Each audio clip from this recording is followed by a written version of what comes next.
Today I'm going to do a quick video on why I have loved using Montessori principles in my baby daughter's first year of life, what I've learned, what toys I've loved, and what things I have appreciated about Montessori and plan to carry into year 2. So the main reason that I love Montessori methods is because I love the idea of giving my daughter independence, because I know that it will make life less frustrating for her, and also in turn making life less frustrating for me. So if she's equipped for the tools that she needs so that she can get her own water or pour herself cereal or putting her clothes in the hamper, things like that, it's going to give her a sense of empowerment, and also give her the ability to take care of herself, so that sort of like frees me up in my day-to-day life as well. So I like how the idea of independence serves the child but also can serve the parent, and especially since she's my first baby, I want to kind of set the tone with her so that she can also teach future siblings all about independence and kind of the things that she learns, that she'll be able to model it for them as well. So I'm hoping for a ripple effect eventually with all my kids. So I started researching Montessori when my daughter was very small and was pretty eager to get started with it. And there are ways that you can apply Montessori to babies, even though they're not mobile and things like that. So the best thing to do is just things that are going to stimulate their mind and start working their fine motor skills. So I'm going to share with you guys some of the toys that my daughter loved the most when she was a baby. Now she's almost a year old, and I've put these into storage now, but these are the ones that she got the most use out of, so I'll share those. So to start, the earliest toys that she used were these 3 right here. And this one has ribbon on it now, and I'll explain why in a second. But the best toy that she loved the most was this. This is called a squish ball, and she loved just looking at the colors moving, just how much contrast that there is, and that she could kind of push it, pull on it, and just get her tiny little fingers in there. That sort of helped with her fine motor skills, and also just really stimulated her when she could look at it and have that contrasting color and interest. So I definitely recommend this. This is one that she loved for a really, really long time. So the squish ball, that's SKWISH. Okay. Another one that she loved so much was the O ball, and again, this one is super colorful, great texture and all of that. But what I did initially was I put scraps of fabric kind of like this inside the O ball so that she had more to look at and textures to feel, and she could pull things out of this or not, but just like kind of could play with it more, and it had more just variety within it. And then as she got older, I would change up the textures and then took them out all together because she got mobile and she wanted to just use this as it was, as a ball.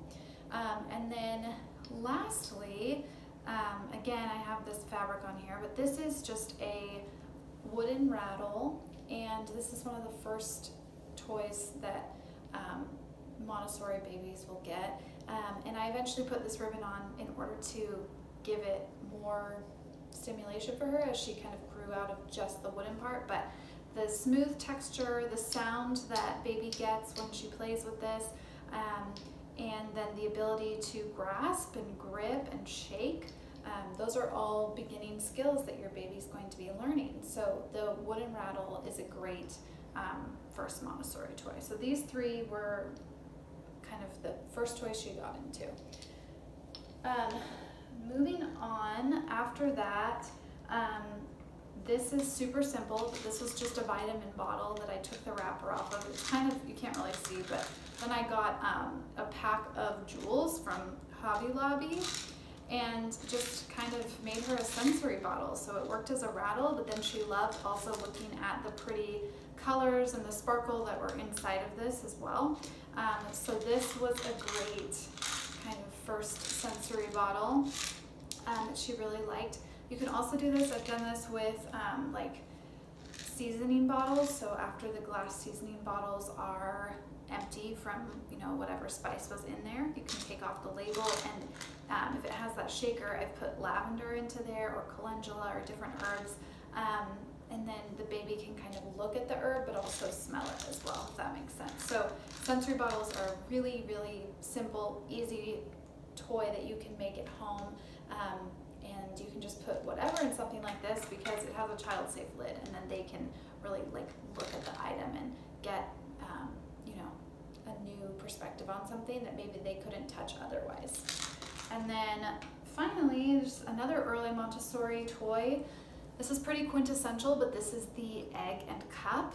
And I got this for my daughter for Easter, and you know, because it's an egg. But this is a precursor toy to the skill of threading. Essentially, when you thread a needle, for example, this would be the first step to that, which is just to get an object. And it's so easy for us, but it's hard for babies to just sit right in there. So this was kind of a first toy for her as well, and just like watching her really focus to get the egg in the cup was really cool. And when she did get it, it was so, like, she was so proud of herself. It was so gratifying. So the egg and cup. So these are all toys that I used in my own kind of Montessori approach and method. And then beyond just the toys themselves, the most important thing to me that I think about, or the thing that I think is most important about Montessori, are the principles. And two that I love so much are focused play, so uninterrupted focused play. So when I noticed, you know, for example, that my daughter was really focusing on the egg and cup, you don't interrupt to help them, but you let them get to the point of maybe a little bit of frustration, and then you can step in. But it's really important for kids to learn focused play and just to be able to extend that more and more and more. You want to remove distractions that can keep them from learning how to focus, because that's just not something that kids get as much these days because of phones and television and all that. So uninterrupted play, just observing her and not stepping in and trying to help her, that was one of the most important principles to me as she was a baby.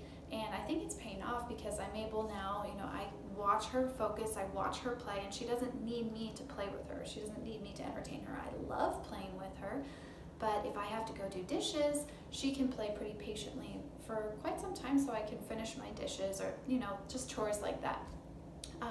So the other principle that I think is very important is to follow the child. And following the child just means that you notice when they're interested in something and you notice when they're not interested in something.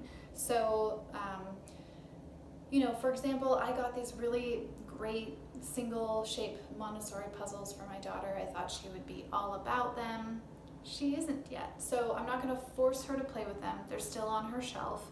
I might pull them if she's not interested in them for a while. But you know, on the other hand, I noticed that she loved to grab my wallet. She loved to grab my wallet and try to pull things out of my wallet. So what I did was I found her something that, like a passport case that was like a wallet, and I put some used cards, like an old ID card and things like that in there. And that is something that she is still so interested in. So by following her, I'm able to kind of help her explore her own interests better and help her grow her mind in the way that she wants to, instead of, you know, having her grow her mind in the way that I want to. So those are two really important Montessori principles, to, you know, observe and do uninterrupted play, and to follow the child. So those are the two that I plan on taking into her next year of life as well. Anyway, that is it. If you're interested in more about Montessori, I'll hopefully be posting more videos here just about our Montessori approach and our journey. So anyway, thanks for watching. Bye.